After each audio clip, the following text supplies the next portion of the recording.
Manusia tidak pernah bisa memilih dilahirkan di mana, dari keluarga apa, suku dan bangsa apa, termasuk jalan hidupnya, karena semua itu adalah takdir ilahi. Begitulah pula kebinekaan yang membentuk warna Indonesia yang kini adanya menjadi keunikan lain dari dinamika kehidupan manusia di muka bumi ini.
Keberagaman agama, suku, etnis, bahasa dan budaya yang tumbuh dan membaur di persada Indonesia sebenarnya anugerah dan rahmat ilahi.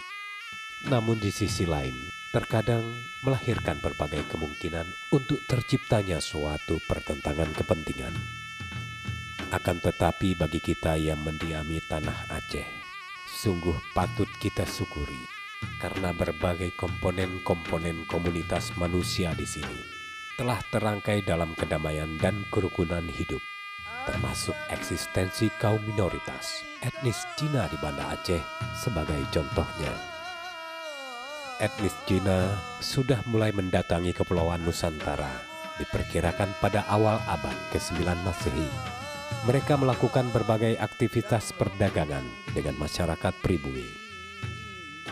Di Aceh, etnis ini mulai menjejakkan kakinya pada abad ke-12 dan 13 Masehi. Hal ini telah disebutkan oleh Haji Muhammad Said dalam bukunya yang berjudul Aceh Sepanjang Abad.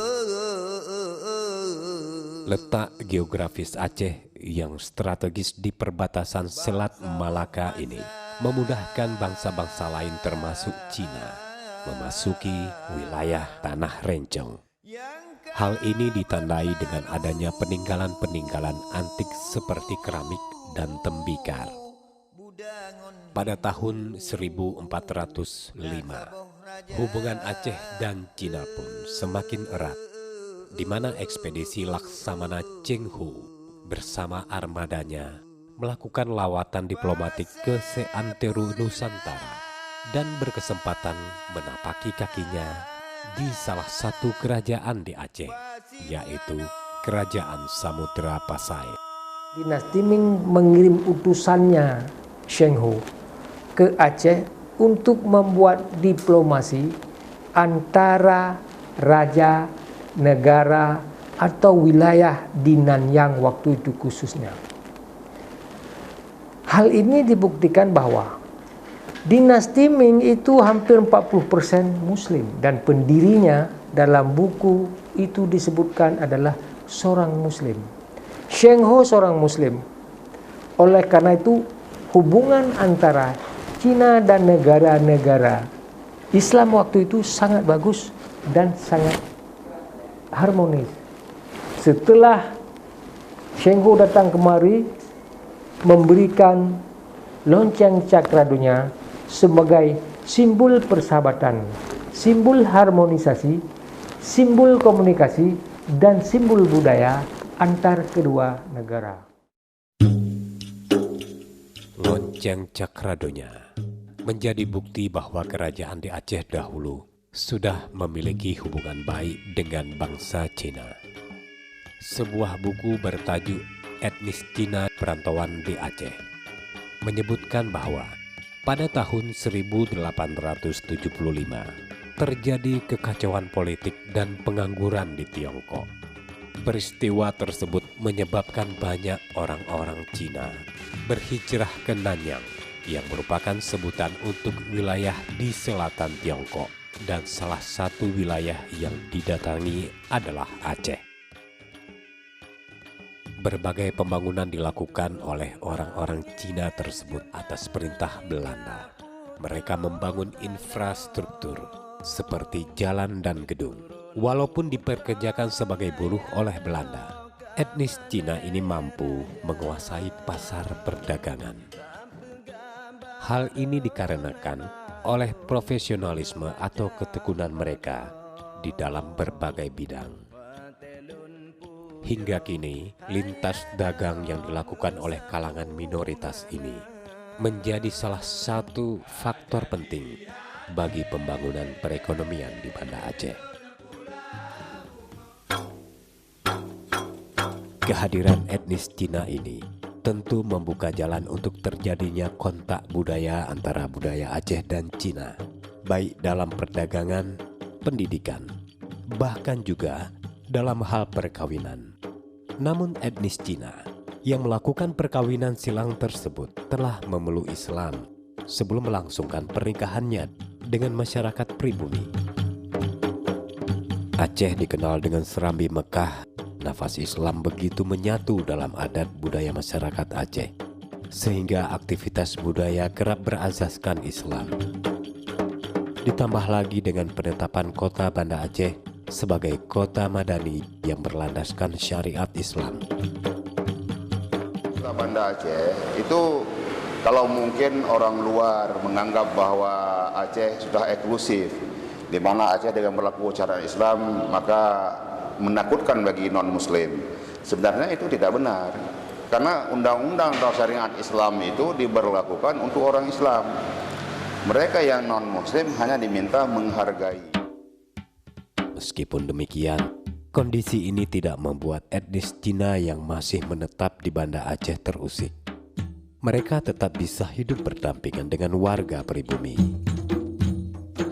Penayung adalah salah satu bukti keharmonisan antara etnis Cina dan pribumi di Banda Aceh. Ini merupakan wilayah terkonsentrasinya etnis Cina sejak masa kolonial Belanda. Dan hingga kini, eksistensi masyarakat ini masih dapat ditemukan. Bukti solidaritas antara etnis Cina dan Aceh tampak pada berbagai kegiatan sosial dan budaya yang diselenggarakan oleh Yayasan Hakka Aceh. Saya pribadi sebagai ketua Hakka ini, saya sudah menggiring Hakka ini sedikit keluar dari ranahnya yang sebenarnya lebih kepada sosial, budaya segala macam. Dan saya berbicara masalah toleransi dan keberagaman. Itu sebenarnya keluar dari ranahnya Hakka. Namun saya merasa itu penting. Yap Tiam Hin adalah seorang penegak HAM keturunan Tionghoa yang lahir di Kutaraja Aceh. Ia selalu membela kaum yang membutuhkan keadilan. Karena rasa solidaritas dan pengabdian tersebut, namanya diabadikan sebagai nama sebuah penghargaan bagi orang-orang yang berjasa dalam penegakan hak azazi manusia di Indonesia. Mengingat ikatan sejarah yang kuat antara Aceh dan Cina sejak dulu hingga sekarang, dibentuklah sebuah organisasi berupa Persaudaraan Aceh Tionghoa yang diketuai oleh Muhammad Amin. Organisasi ini menjembatani hubungan baik antara etnis Aceh dan Cina di Aceh. Tujuan dari Persaudaraan Aceh Tionghoa, kita ingin membangkitkan kembali hubungan yang pernah ada antara orang-orang Tionghoa dengan orang Aceh, karena hubungan tersebut sudah terjalin lama, bahkan ratusan tahun yang lalu hubungan tersebut sudah terbina. Itu bisa dibuktikan dengan adanya lonceng Cakradonya yang diberikan oleh Laksamana Cheng Ho kepada Kerajaan Samudra Pasai. Bahkan jauh sebelum itu mungkin hubungan antara orang-orang Tionghoa dengan Aceh sudah terjalin ya. Karena penetrasi budaya antara orang Tionghoa dengan Aceh itu sangat kuat. Sejarah telah mengikat hubungan dua bangsa yang berbeda dalam sebuah kesatuan. Ikatan ini harus dibina dan dijaga demi mewujudkan ketentraman hidup bersama. Harapan saya sebagai Ketua Persaudaraan Aceh Tionghoa kepada seluruh masyarakat Aceh, hubungan yang sudah terjalin ini bagaimana cara kita pertahankan, jangan sampai hubungan ini goyah. Kalau perlu kita tingkatkan hubungan ini, karena dalam agama kita ini bagian dari kewajiban kita sebagai Muslim untuk menjaga mereka juga. Jangan sampai pengaruh-pengaruh negatif dari luar, ada gejolak-gejolak politik dari luar mempengaruhi keberagaman kita, persaudaraan kita ini. Ini yang terus kita gagas, mudah-mudahan ini menjadi bola salju bagi yang lain, bagi Nusantara keseluruhan, dan kita mulai dari Aceh. Ya, kita berharap bahwa Indonesia itu adalah saudara kita juga, itu merupakan bahagian dari Banda Aceh, di mana kita harus terus saling bahu-membahu untuk membangun kota Banda Aceh yang kita cintai ini. Keberagaman di Aceh San ini berlangsung harmonis. Untuk masa akan datang, jagalah keberagaman ini. Lihatlah keberagaman ini secara mendalam tanpa melihat dan kaitkan dengan politik. Seandainya keberagaman ini dikaitkan politik, di mana saja akan terjadi kerusuhan, di mana saja akan terjadi konflik. Makanya lihatlah perbedaan ini adalah suatu kedamaian, lihatlah keberagaman, isu keharmonisan, lihatlah perbedaan persepsi, suatu kenikmatan bagi kita semua. Sebuah kampung keberagaman yang bernama Penayung ini sebagai bukti bahwa etnis Cina dapat hidup berdampingan dengan masyarakat setempat yang menerapkan hukum syariat Islam.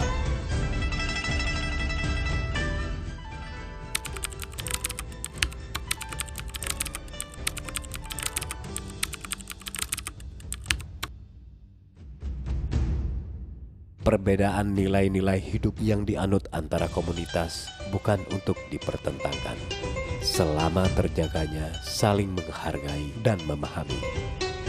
Sejak masa lampau, mereka telah datang tergiring oleh sebab tujuan memenuhi hajat hidup. Meskipun jauh dari tanah leluhurnya, mereka pun merasakan di mana kaki berpijak, di situ langit dijunjung. Di negeri ini mereka terlahir, dan di negeri ini pula mungkin mereka akan menghembuskan nafas terakhirnya.